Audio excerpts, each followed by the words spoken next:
So your mic is Yeah. Please switch on the camera, everyone. And audience, participants, please switch on the camera, everyone. Yes, everyone. And similarly, please mark, how you log in. So based on that, the attendance is taken, right? So please ensure that is also there, right? we should Okay. start, sir. We'll start, Harsha. I can start. Okay, sir. Good afternoon, everyone, and welcome to the first debate competition of the academic year, Debatito. I invite you all to this virtual debate competition, which we are grateful to be conducting as we have been given this platform to bring out the talents of our students. Before commencing the event, I would like to invite Linda to read the college prayer. Am I audible to everybody? Yes, Yeah. Linda. Okay. Prayer for the college. O thou, who in days past did put it to the hearts of good men to found this college, for the imparting of soul learning, the building of character, and the spread of spiritualship and knowledge of thyself. Bless our college and schools. May love, unity, and brotherhood be learned here. May industry, uprightness, and courage grow here, and from this place may there be sent forth continually a stream of men and women who shall serve thee faithfully in thy word. Amen. Thank you, Linda. Now, moving on to our event for the day, I'd like to start off with a quote by Joseph Joubert. It is better to debate a question without settling it than to settle a question without debating it. Debating is an engaging learner centered activity which improves higher order and critical thinking skills. Debating on topics helps to gain new perspectives and gain knowledge, cutting across several disciplines outside the normal academic subjects.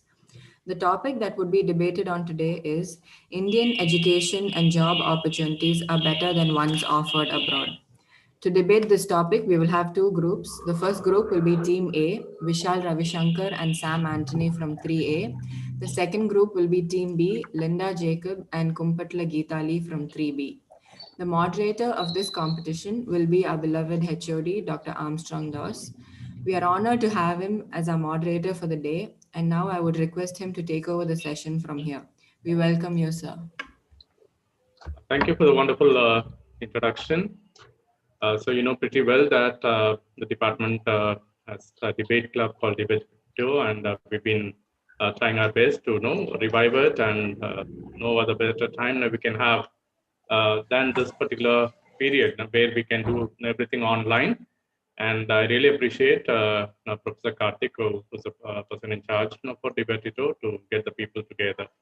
And the topic which we would be discussing now is one of the most important topics now of debate about the education system. With a lot of changes happening in the education system, it is essential to know where we are right now. Because if we want to improve, obviously we should know where we are right now. So what are our strengths and what are our weaknesses? So that now we can try and overcome our weaknesses and to be the best in the world. Okay, so that is the objective. And so obviously how we go about this entire process is, now we have Vishal and Sam would be speaking for the motion, and we have Linda and Gitali would be speaking against the motion, right?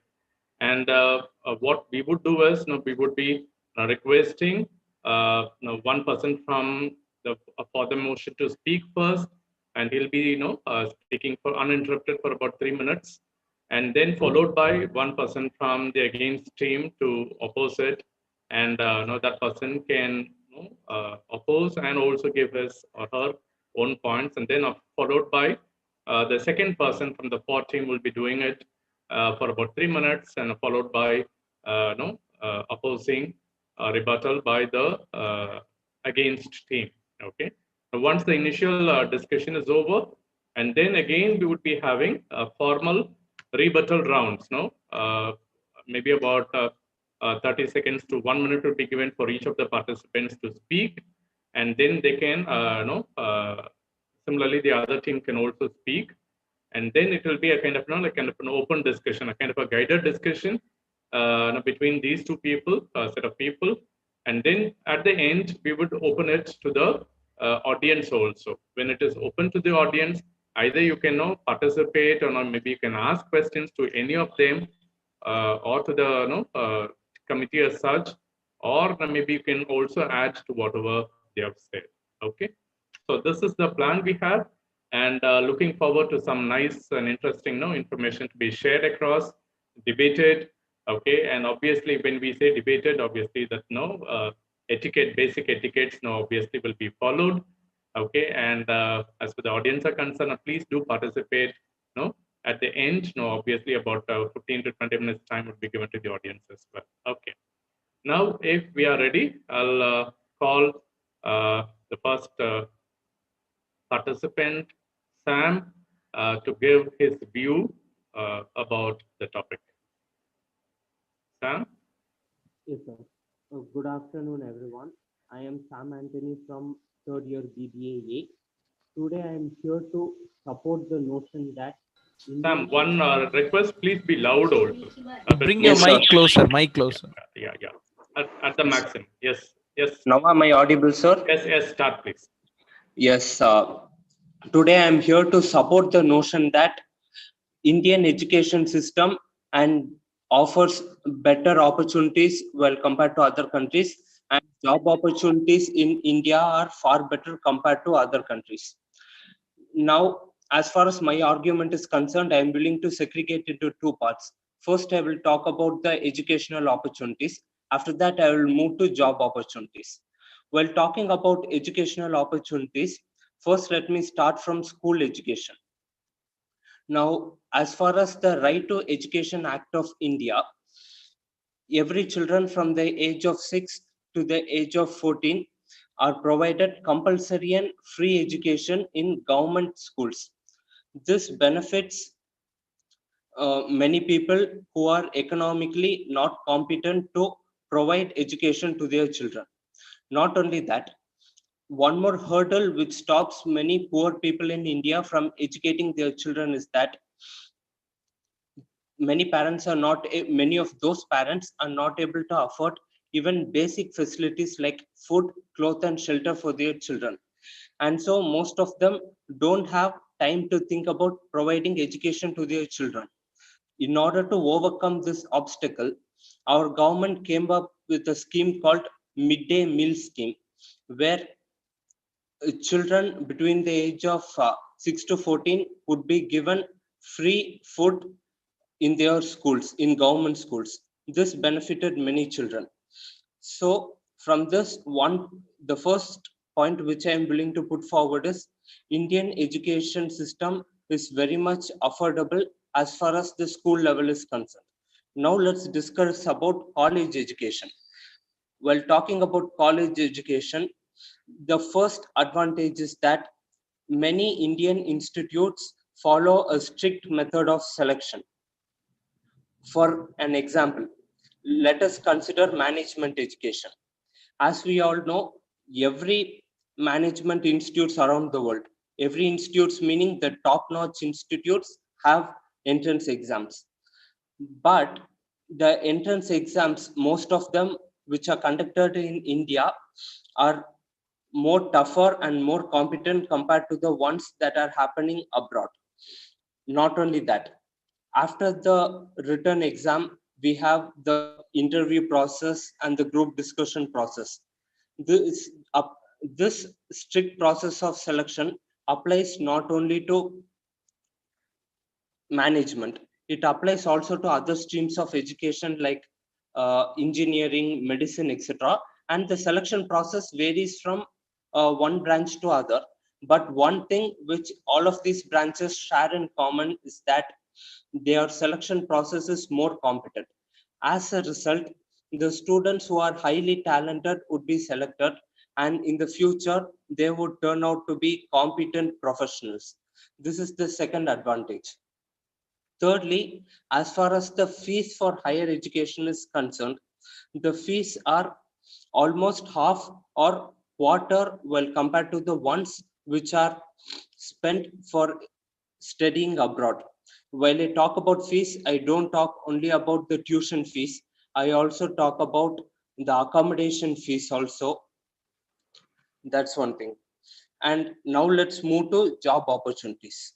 While talking about job opportunities, irrespective of the country, every countries give first preference to their citizens. As a result, when Indians go to foreign countries for jobs, the employers and the government of that particular country to which they go for working would give first preference to their natives and only after that for the foreigners. For instance, during July 2019, the previous president, Mr. Donald Trump, brought in many stricter rules about the H-1B visa. For people who don't know about the H-1B visa, it is the visa which is given by the US government to foreigners from other countries to work temporarily in their country. And he brought in many stricter laws with regard to H-1B visa. As a result, what happened was many Indians who went to work in software companies in the US suffered with regard to their jobs. This is just one example. Just like how this happened in US, the law differs to different countries. 30 seconds more. Yes, sir. But when one works in his or her own country, there is no such disadvantage. The job security is more well compared to working abroad. So, with regard to job opportunities, this is the major advantage. And the last and the final point which I am willing to put forward is the Indian education system insists a lot on theoretical knowledge of the students. As a result, what happens is the students don't just study a particular process, but they also learn the reason behind it. As a result, irrespective of the subject which they study, they get a strong foundation in the same. As a result, Indian students have been really competent over the years, and all around the world in the job market, the students who studied in the Indian education system are preferred a lot. So these are some of the advantages in our education system, and I believe that this will continue in the future. Thank you for the opportunity. Thank you, Sam. That's a wonderful, initiation of the idea that Indian education system is now far more superior compared to the Western education and also the job opportunities he mentioned. Now, I'd like to stress upon a couple of points he said in terms of affordability. Yes, Indian education is affordable. Have very tough exams. Now, that's what also he pointed out. It is said that even this IIT is considered to be one of the toughest exams on earth. Even you can get into Harvard, but to get into IIT is really difficult. Similarly, IIMs also. Okay, and he also mentioned that the fees, in Indian education system is almost half or maybe 1/4 of the fee that has been charged. And he also mentioned that the native people are being given more preference. Now, even if somebody goes from here abroad, then maybe the native people in America or the Western countries are given more preference rather than India. So fine. He has set the ball rolling, and nice to hear all that. Let's see what the other team has to say. I invite the first participant or the other team to speak. And please not adhere to your time. Thank you. Okay, good afternoon, everybody. I'm going to talk about what are the flaws in the Indian education system. And as my opponent Sam has told many wonderful advantages, I'm going to talk about what are wrong with these advantages, okay? And for that, I put forth some of the drawbacks. First one, when he started with the education system, at a primary level, the education of India is basically built by the Britishers. During their colonization, this has been running for over 60 years. And this education has seen no improvement or very less improvement compared to what the world is accelerating at this time. So speaking about speaking about education at very young age, he told that there are many opportunities for young children and many theological knowledge given to these children when they study. So doing this, they get practical knowledge. Doing this, they get all the process of how the information and things work. But the problem with this is that this leads to mugging. India being a very competitive country, we all know, and we studying an education, we know how much we have to strive to get that top level mark. And the Indian mentality is that if you have a science stream background, you are given first preference. So that drawback is what many other people talented in different other fields face. And the secondly, he told about schools is the midday meals. As many people, yes, they are unfortunate of providing children with daily income necessities in their life. Midday meals can only promote to those students who those parents who send those students to just send like have a basic day-to-day meal, and it's not affecting their mental growth in a way. Education, first of all, in primary level, the main reason is that the teachers provided in this level are not qualified. They're not qualified enough to educate these students. The number of children enrolling in the college and schools, as well as the teachers, faculty provided for these, is outstandingly a huge difference. And as to colleges, he said that there would be the educational fees of colleges is comparatively less in India. But many people prefer to go abroad because those people have an opportunity to compete in an international level. If you work in India, you get the growth in India. But if you want to like be competitive in the world, you have to fight against the world. That is what the college education gives. And relating to the job opportunities, employment in India, according to the 21 statistics, shows that there are 30% of youths in India, that is graduates and postgraduate, who contribute in the increase of unemployment. And in this rate, with the higher education of qualification, the rate has been growing in this country for past many years, and that is possibly seen. And with the pandemic that has happened, you have seen how many people have lost their jobs. And as per the budgetary estimate by the Indian government, there has been deficit in the number of jobs created compared to the actual jobs that has been created over the years. And this is mainly due to the lack of experience and skills that are provided to the students at a very young age. We stick to the book knowledge. That is not what we need. We need to promote vocational training. And that is what the Indian education system is mainly flawed upon in this era. And with the lack of experience and skills today, a strong mismatch is there between the framework skills that is required by the company and what the college puts out. And with this, the quality of grades, like quality of very reputed professions such as engineers, IT jobs, hired employees, all of these, the companies have to build uh, like they have to waste their energy on retraining these students, which is not done by the colleges or the school at a very young age, to tell them how the process works. And 30 many of the seconds, students, 30 seconds. and because of this, there are many people who many companies who do not hire a lot of people, thinking that the colleges the quality of the students produced by this batch of a particular year is not enough for their compatibility against the world. Yes, sir. Yeah, thank you, Linda. Fine. No, like she has all the answers. No, what Sam has asked. Okay, and very nice way to begin the team talk as well. Fine. And the points which Linda mentioned is Indian education system primarily concentrates on rote learning. No, you need to mug up, whereas that's not the case in Western education, and that's a basic flaw. And which he pointed out, it's a valid point. I don't know. Maybe we have to have a say at the end. And she also pointed out a lot of emphasis has been given to science education, right? And as far as the arts are concerned, maybe that's not been encouraged much, be it fine arts or something like that.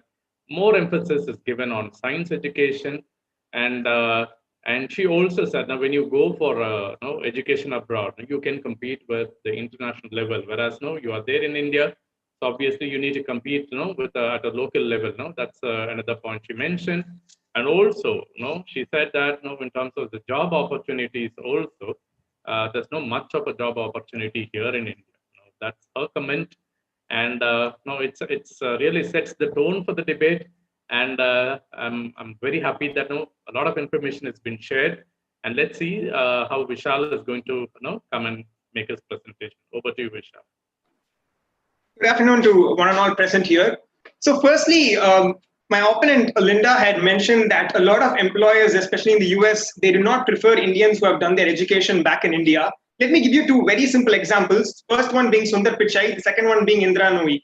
Both of them did their bachelor's in India, and they still took on to become one of the best leaders in the world in their respective organizations or companies. So Indian education is definitely not just about rote learning. There is much more to it. There are a lot of practical concepts that have been introduced at a very young age nowadays. Like, for example, you can look at students who are in 5th grade or 6th grade who have started programming. They have Java, Python, etc. in their courses. So that's the amount of technical update that these educational institutions have given to their students. And India has one of the best institutions when it comes to technology, that is STEM, science, technology, engineering, and mathematics, these base courses. Like, for example, there is BITS, IITs, and the National Institute of Technologies, etc. So these are definitely as valuable as colleges abroad, probably in the US, UK, or Australia. So that's one primary myth that a lot of people think about. The second one, moving on, is a normal UG US degree costs anywhere between $80,000 to $100,000.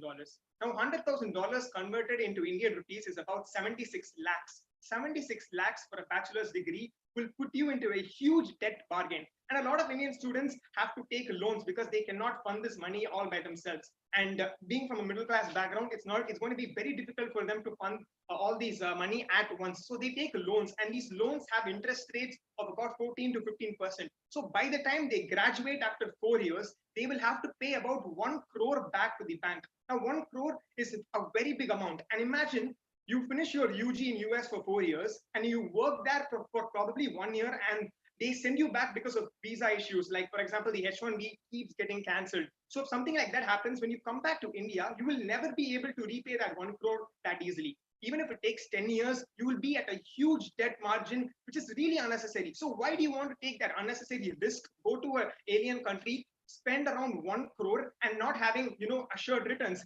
And in spite of this, I again want to emphasize on the fact that India definitely has very good quality education, and they have as much as practical training as they give as much as emphasis to practical training as they do for theoretical training. So that is the major point. The second point being startup hubs. So in the last 10 or 15 years, if you've seen, cities like Bangalore, Hyderabad, Pune, and Mumbai keep constantly coming in the top 50 cities for startups every year.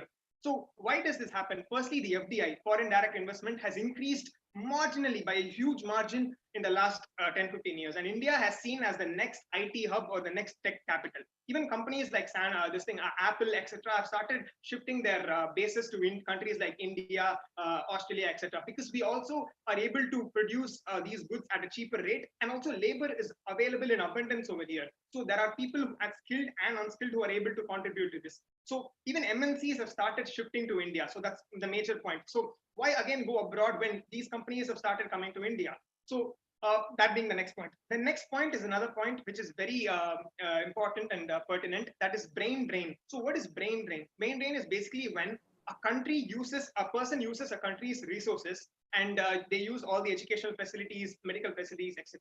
And in the end, they do not contribute to the GDP of this country at all. They use all the resources, and then they go to another country, let's say US or UK, they start working there, and they start paying tax over there. So countries like IIT, which is highly subsidized by the government so that students can afford good education and also get a very good degree, what happens is when you use that 4-year degree, you go to IIT, you use all the experience of the professors, faculty, labs, etc. You do not contribute anything back to the country. You go to US or UK and you work there. So this will lead to a huge brain drain issue. And in a very developing country like India, which is still on the verge of becoming a developed country, this will have a very, very detrimental impact on the economy and the society as a whole. So this is another point. Now, the last and major point is currency evaluation. So one of the main reasons why the US dollar keeps fluctuating or increasing is because a lot of people who stay in the US, they want to send funds back home to their family or to their friends, etc. So when they earn in dollars, it's obviously going to be more valued than what it is, what they earn in rupees. So this in order creates an imbalance over here. Someone who earns in US dollars, when they come back with all those cash to India, they'll have a very undue advantage with, employers who do the same job over here. So that's another big point that I should look at when we're comparing, opportunities in the US, UK, or India. So that's one thing. The last point is cultural assimilation. So a lot of people have problems when it comes to accents or, imbibing into a foreign country's culture, etc. For example, a lot of people, when they go to countries like Australia, New Zealand, there have been a lot of racist attacks that were reported in recent years, especially with reference to Australia, UK. So that's another problem that a lot of our Indian students face, and they do not understand how to tackle that as well. So that's another thing. And a lot of these college intermediaries, which are called career counselors or career guidance, they try to, market these foreign countries in such a way that, it's all, they make it sound like it's a fairy tale over that, but it's not. Life is going to be as tough as what it is in India. So that's another point that students have to make. And last but not least, as I said, a recent Harvard Review study had also revealed that Indian startups and the startup environment in India is probably going to be the best suited in the next 10 to 15 years. By 2030, India, China, and US have been expected to be one of the top 3 global emerging economies. So in spite of good advantages that India possesses, such as these, it's still very unfair for a student to go to another country and get an education abroad or even work abroad for that matter.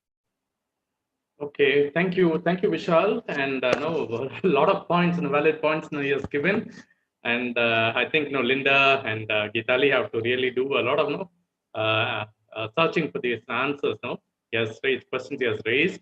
The first point being, like I said, it's a myth. Okay, what you say is a myth. That education there is something great. No, it's a myth. It's just what do you call, like a blown out of proportion. And the point you mentioned is there are few people who would like to market, Australian or Canadian or US or UK universities, so that they get some money out of it. And the kind of cost of education, I said, it's a whopping 76 lakhs for undergraduate program. So then it's not just the 76 lakhs you get, you have to pay it back. When you pay it back, it comes to close to about 1 crore. It's a huge amount of money, right? And you don't get a proper job there, then obviously you come back here, it's difficult. And the next one is in terms of the technology. India is becoming a kind of a technology hub, right? In terms of NIT, IIT, all that education institution you mentioned, and these are one of the best in the world. And when you go abroad, there's something called as brain drain. There's something which you have to look into. You work in a country, you are there in a country, you live for about 16 years or so, and then the country has really given everything to you.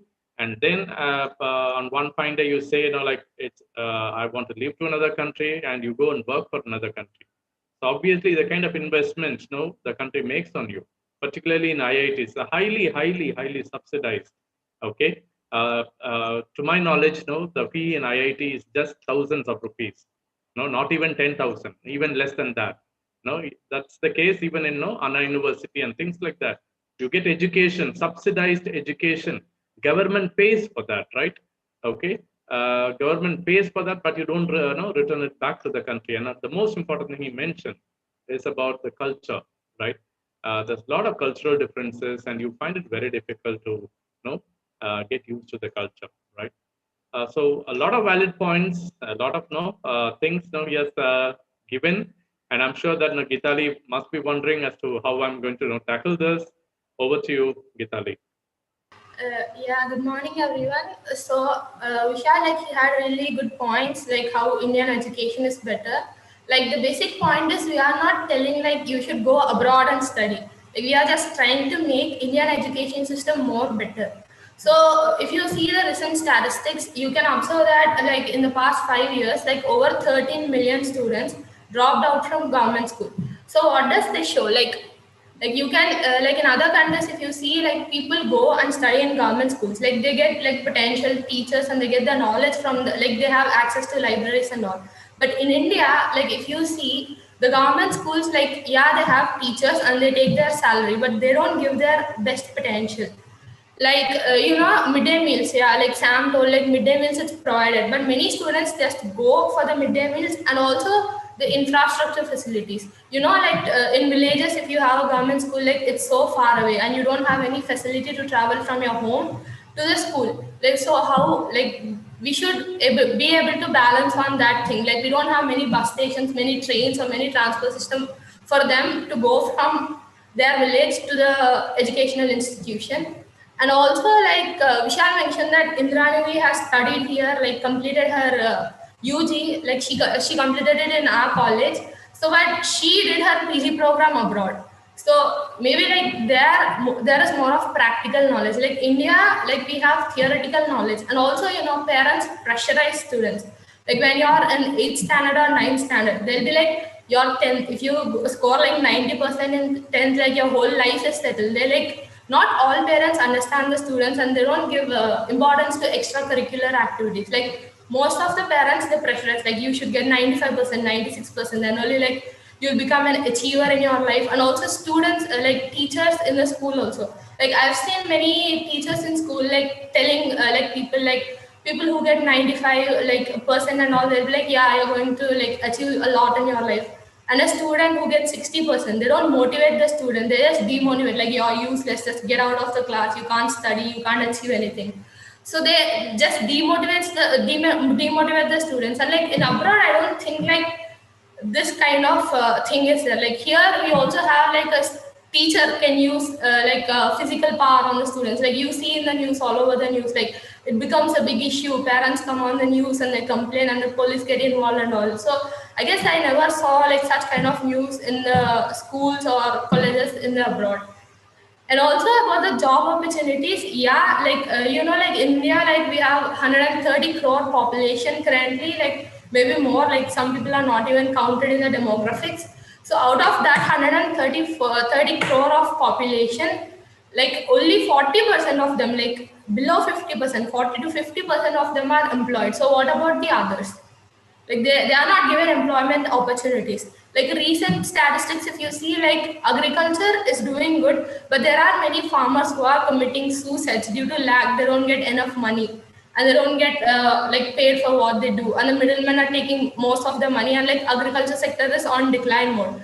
And manufacturing sector, if you see in the year 2018 and 17, like we had an employment rate of 15%, and in 2020, like we have an employment rate of 13.8%, like 2% drop. Why is that happening? Like why are we not able to create job opportunities in India? Like we know, like India, like population is multiplying very fast, and like we have to create more job opportunities because the youth population in India is more. So if we are unable to create job opportunities, how are we going to employ them? And also, like nowadays, artificial intelligence is going to take over. Like one computer can do the job of 10 people. So now itself, if we are unable to create jobs for these people in future, what is the situation?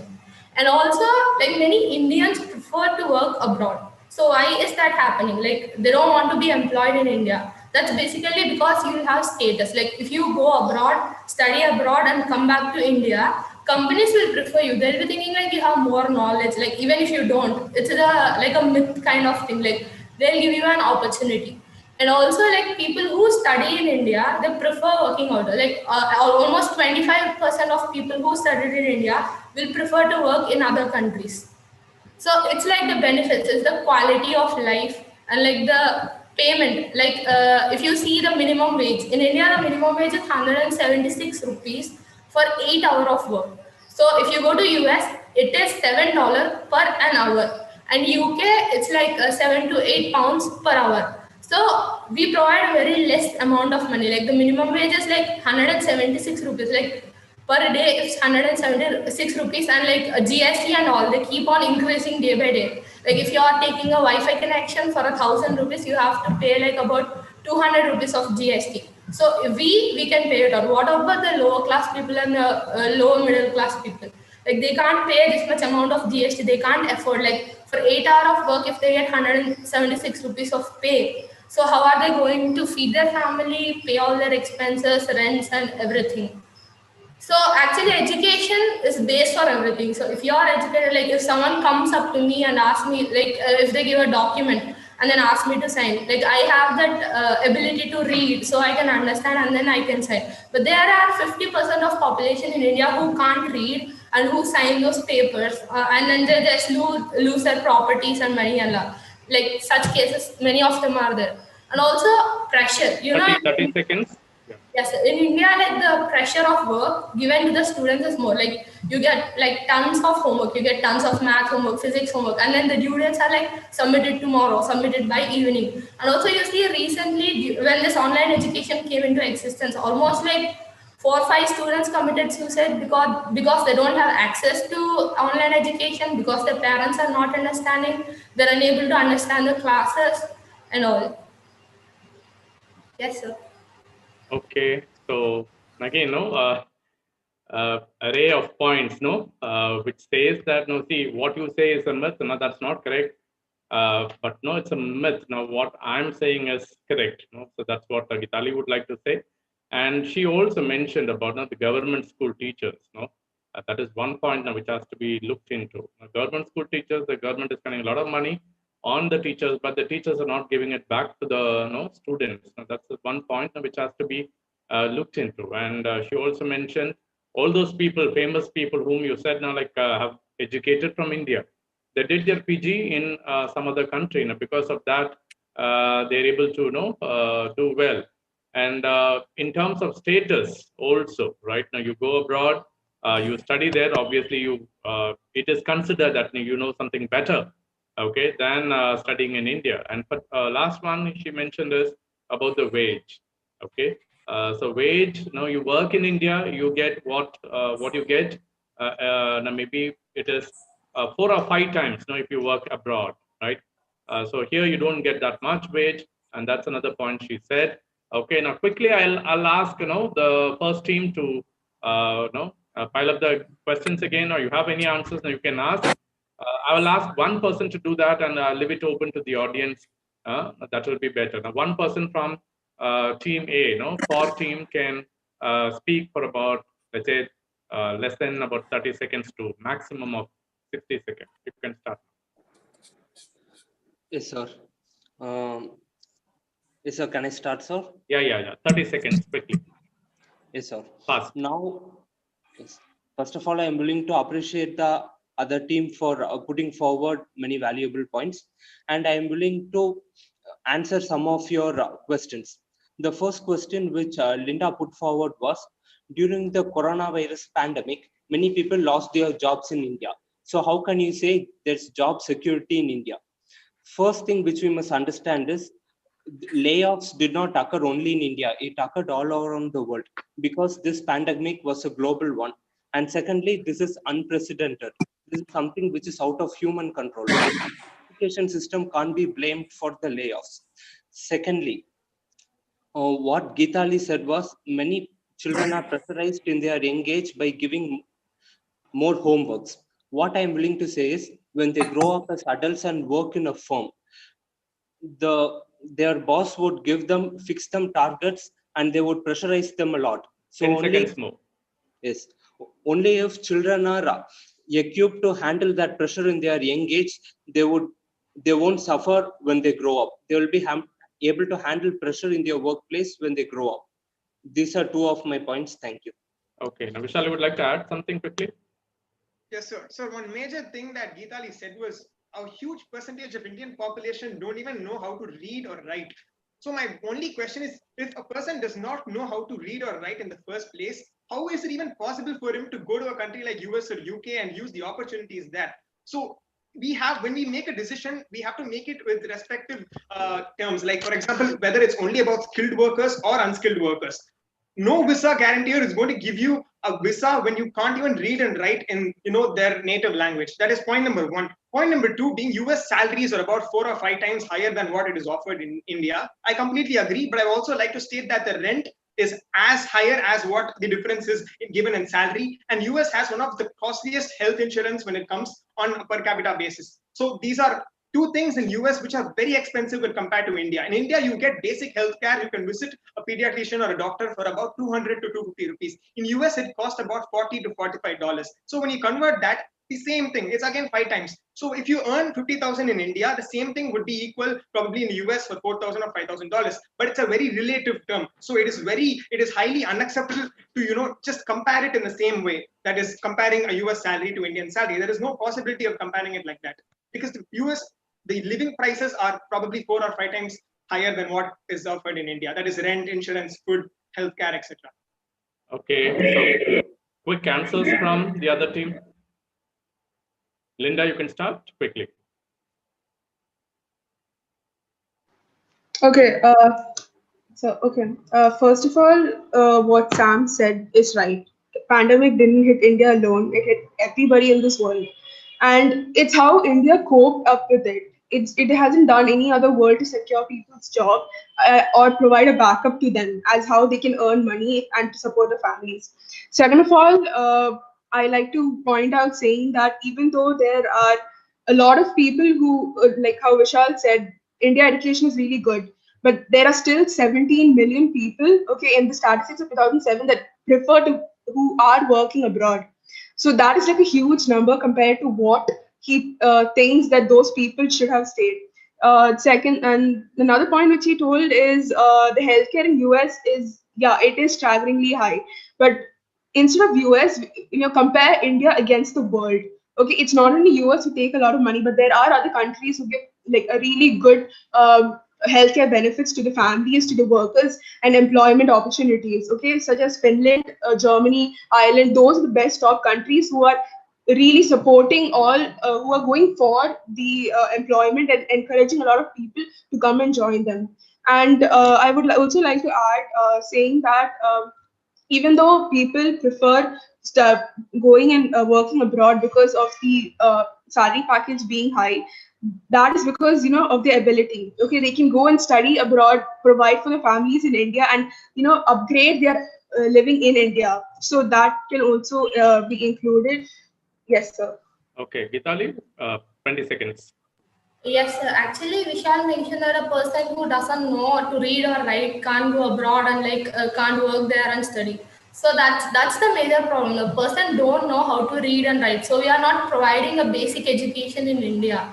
So that's the problem. And other thing I want to mention is like India, like we have potential people who can achieve like a lot of things, but like we don't put enough to educate them, like train them to improve their skills and all. Like we just stick to theoretical parts. And also, if you see the books, like our books are not updated like constantly. Like we use like old books. Like I guess the books which we use are like more than 10 to 15 years old. Like we are not like getting up to date knowledge in the books also.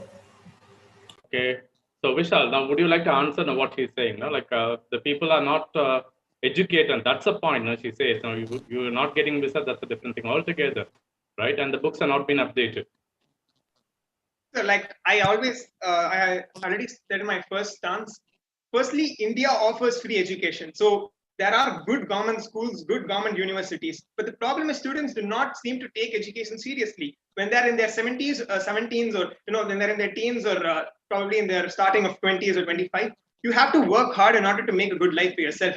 But instead of that, a lot of Indian students are taking life very casually compared to what you would see in countries like US, UK, Australia, Canada, etc. So because of this, the Indian teachers and universities are getting blamed because of the students' failure. So, as it is always said, India does definitely provide good opportunities, an ample amount of opportunities for good skilled people. But in order for that, you have to put some effort from your side, and you have to do some bit of hard work. Some bit of hard work would, take you to a good place. So that's the major problem. So to sum up what she said, India definitely offers good opportunities for all people. And in fact, there are also a lot of, reservations that are made for a lot of students who are not able to access these kind of opportunities through educational facilities. So even that is made very well in India, unlike a country in US or UK where there are no reservations in those countries. So even that is a good advantage for all the students to get a good opportunity in order to get good education. So that is one thing that I would like to say.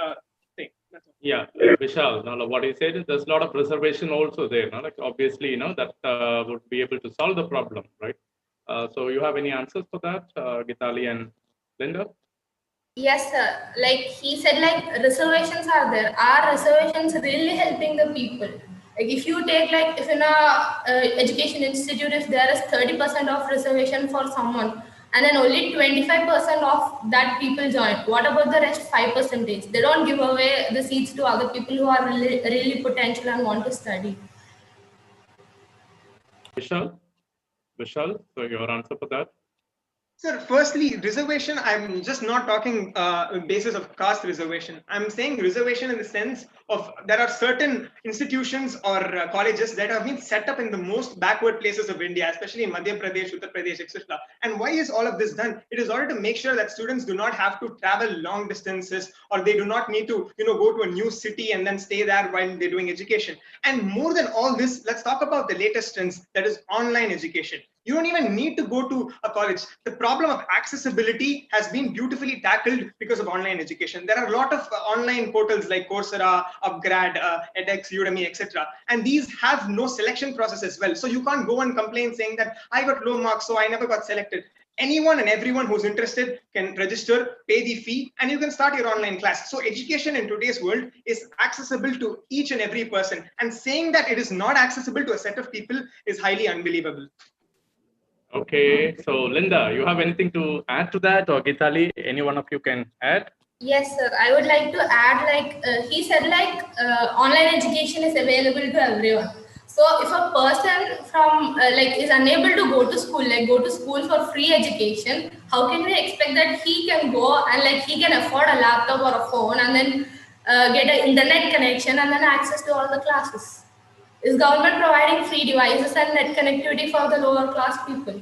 And also the transport, if you are somewhere in the middle and you want to go to school, he said, they are setting up locally. But how many people in that, how many students, how many kids in that local area are really going to the school and studying? Are they maintaining any records for that?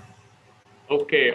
Now what I would do right now is I'll open the discussion to the floor. I'll take a couple of questions from them, and if anybody wants to pinpoint the points which others have said, you can do that right now quickly. If you're interested, you can just get in. I think Tony sir, they all can unmute, right?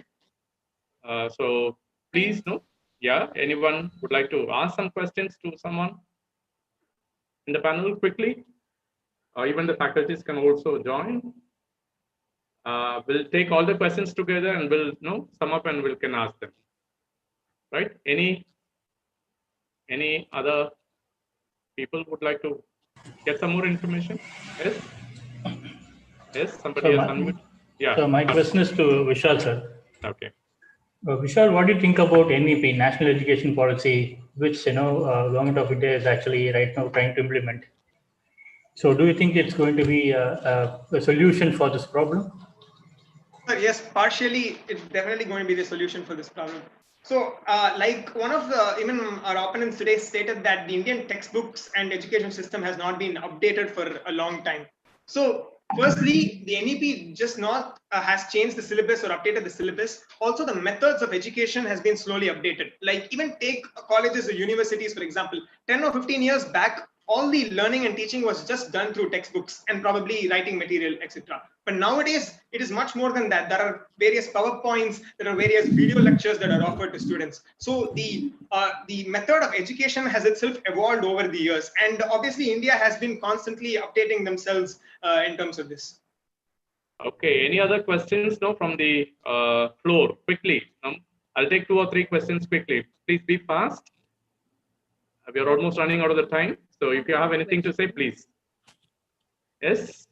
This is for the people who said 4. So basically there are 1 or 2 institutes that are really good for postgrad. I'm talking about postgrad. So talking about IIT, IIMs are the institutes. So out of 2 lakh people write the exam and probably 10,000 get selected. What about the rest of the crowd? Like you said, the education system is really good here. Then what about why is the rest of the crowd going outside India? Because they prefer only the top institutes, and then there's no other really good institutes for postgrad. And also there's no assurity that people who have done their education in IIMs or IITs get a definite job. So what is your say on that? Vishal and Sam can answer that. Firstly, all IIMs hold a placement record of more than 97%, and the 3% is for external situations like they had some problem of their own or they went to another country, etc. So 97% of the people who study from IIMs, they get employed. The second thing is there are 20 IIMs in India, and a lot of people are unaware of that. When you think of IIM, you always talk about A, B, C, but there are so many more IIMs that keep coming, that are been coming. And just not IIM, there are much more institutes. There are more institutes like that. For example, there's Symbiosis. There is MCC Boyd Business School. There is this thing. What is that called? Narsi Munji Institute of Management, etc. There are so many management colleges. So, as I already stated, it's not just these management institutes. For example, you can get into a course through Coursera or Upgrad. Upgrad actually offers students 12-month diploma or PG diploma in any course that is offered in IIM. And this is all done with partnerships to IIM. And this was done when the NEP was formed, the latest NEP was formed, through also a lot of foreign direct investment that was made.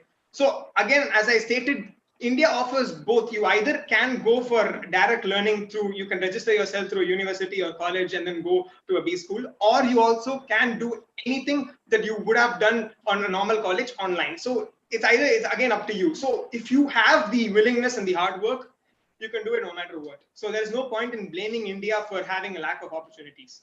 And if you feel that you cannot get employed in India or you do not get a good seat in India, there is no possibility of you getting a good seat in a country like US or UK, which is in fact more competent than India itself. So if you go to UK, that in spite of not getting a seat here, if you go to a country abroad, that basically means that you went there because you couldn't get into a college here. It's not because you went there because you thought that had better opportunities. Thank you. Secondly, talking about institutes like IITs and IIMs, the specialty of these institutes is that they select only the most talented students from the country and they equip them furthermore for the industry. So selecting just the top-notch students is itself an advantage for these institutes, because the purpose for which the government established these institutes is that they want to identify the most talented students from the country and give them an opportunity. So if the selection process is so lenient in these institutes, they have no difference. There's no difference between an IIT and a normal engineering college. So the selection process ought to be strict. And in fact, if it's not strict, then there is some problem with that institute. That's what I think. Okay. Now, did you get the answer, or would you like to get some more information from him? Did you get the answer for what you asked? I partially did. I agree with you that there are so many other institutes, but are those institutes really giving that much package or that much when I can get more salary outside India and I'm getting very less salary in India after studying in that particular institute? Why would I stay in India is my question. Like there are 20 IIMs, I know that, but then approximately only 15,000 people get selected out of like 2 lakh, 3 lakh people who write. What about other people? Even though they go to like really reputed institutes, they don't get that much pay that they might get outside. Yeah, Vishal, can you answer that shortly? 10 seconds. So, like she said, firstly, I would like to make a point. I never said that colleges abroad give zero opportunities or it has no difference when compared to Indian universities.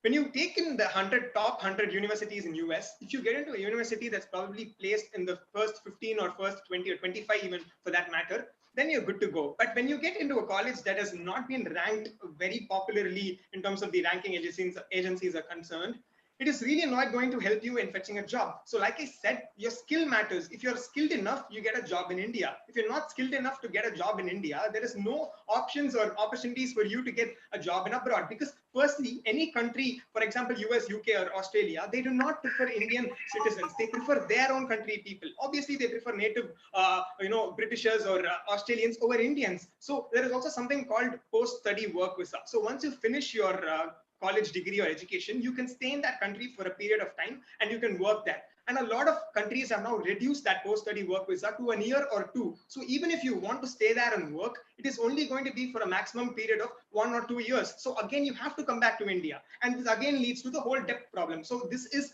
an ongoing cycle. And if you're smart enough, you'll figure it out. But a lot of students are not able to do that and they get into a debt crisis. So that's all. Yeah. Okay. And not only yeah, Sam, you can add. In every countries around the world, as far as the top-notch colleges are concerned, their selection process is so strict and they select only small chunk of students who are talented. This scenario doesn't apply only to the Indian education system. It applies globally. So, comparing this scenario only to the Indian education system is probably a misunderstanding. And I think you must come out of it. Okay, fine. So do we have some other questions to Geetali and yeah, quickly. Geetali, yeah, please. Hariharan. Am I audible, Sam? Yeah. Go ahead, quickly. You said that Indian education actually promotes theoretical knowledge, but I'd ask you a fair question. In our current semester right now, we have a subject called computer. Is there any use in reading theoretically computer instead of only focusing on practical knowledge? Because computer only promotes practical knowledge. No need of reading it theoretical knowledge. Please say your answer. You're going to ask somebody or you're going to ask me? Sam, sir. Sam. Okay, now Sam, you have to answer Hariharan's question quickly. Yes, what Hariharan said was, just because you learn theoretically about computer, how it's going to help you. Now, one more question which I am willing to put forward to Hariharan is, suppose if you work about some software in your system, you can know about the overall process which is happening over there. But can you understand the reason behind each and every step? Can you understand the technical aspects behind it? In order to do that, you must learn the theoretical part. So, as we all know, in the real life industry, we are going to work in the practical environment only. But if you completely neglect the theoretical part, you won't understand the problems and reasons behind each and every process. So neglecting it completely is not a right procedure. Okay, Sam. Now, can I take just one last question? Or maybe Geetali and Linda are waiting, no? So if the audience would like to ask one question to them quickly. Right? One last question. Sir? Yeah, I have go a ahead. question for Vishal, sir. Yes. Go on. Vishal, do you feel that the current way we are educating our children fully prepares them for the needs of the 21st century? Vishal, this question is Indian education preparing the students for 21st century? Yes, sir, definitely. So, sir, as I already said in my first speech, students who are in 5th grade or 6th grade have started learning programming and artificial intelligence, etc. And not just that, there also been a balance of general classes. Like, for example, there is value education or general education subjects that have been involved, physical training, etc. So a lot of schools have brought in a balance between academics, sports, extracurricular activities, music, arts, etc. So definitely the next generation is going to be current and next generation is going to be well equipped for facing the world. Okay, so almost now we have completed the time, so we should have adequate time now with us. It was almost nice and good. Fine. Sir, I have one last question to Geetali, sir. Yes, sir. Geetali, why is it foreign universities have not been so much, good enough in terms of establishing that in India? It's absolutely a failure that foreign universities are not ready to come to India. So, what is your point on that, Geetali? Yes, sir. I didn't get your question. Can you? See, you have so many universities, Indian universities like that. Foreign universities are not ready to come to India, and you can see that even many students are not actually enrolling. If suppose a foreign university is getting established in India, even though they offer the same courses what has been offered there. So, what is your point on that? So foreign, foreign institutes are not interested to set up in India. Basically, Indians have one point of view. We go usually if in present year if mechanical engineering is on the top, almost every student will be trying to get into mechanical engineering. So it depends upon what is ranking first. If some other group, if currently artificial intelligence is in the top, so people will be going to that. We tend to follow people. We don't want to try something new, or we don't go to others. So if you see the ranking, if someone is gone into some IIM, so many other students also they'll try to get into the same IIM so that they can settle the same way and they can earn more. Okay, so fine, well said. So I should really appreciate all the participants who have really prepared well and who have come now who have debated well. And now this being the first thing of its kind after a very long time, I'm sure that now based on the inputs people have given, based on the participation people have made, and we would also would like to get some feedback also from other participants and also the audience, so that we can make it better. Now, just to sum up, and I should say, every education system has its own merits and demerits. Right? Indian education system has its merit, and because India being one of the oldest countries in the world, the civilization ranks back to about 5,000 years. 5,000 years, and some of the best things which have happened in India have not happened in the world at that point of time. Now, I should say in a couple of things. You know that the value of the number 108. It was actually basically invented by a mathematician called Aryabhatta, and he was also into astronomy. Right. So during that time itself, that knowledge was there, and he also gauged the distance between the Earth and the Sun, the distance between the Earth and the Moon. Right. It is almost the 108 times of the diameter. Okay, and he was able to explain about solar lunar eclipse and how this is happening and all that. That kind of wisdom people had. And I should also say that at one point of time, we used to have Nalanda University, where people from abroad used to come, from other countries, foreign countries. They used to come, they used to learn there. Now, let's hope and believe, in the next 5 years, 10 years, we have, these things happening also. A lot of nice things were there in India, okay, in terms of even medicine. The first surgery conducted by Sushruta is considered to be one of the, kind of a Bible, in terms of the medicine is concerned. So such kind of knowledge was there, among Indian people. But what happened over a period of time? Over a period of time, maybe like we have not, slightly, maybe we would have lost the way in terms of the infrastructure, in terms of the kind of involvement required and things like that. And one point, important thing is in terms of brain drain. Whatever the government and whatever your family invests on you, and it is better you give it back to the community. So that is on the other side. And even if you go study abroad, it's nice and good. You come back to the country and now you give it back to the country. So many people have done that. Okay, many people have done that, and obviously, so that is also a very nice take on that. Obviously, both sides are good. It has some advantages, it has some disadvantages, but let's hope, maybe with the new education policy and all that coming up, the politicians think beyond their vote bank alone. They look for developing the country as such. So thank you very much, and thank you all the participants, and thank you all the audience as well. Thank you, Karthik sir. So wonderful.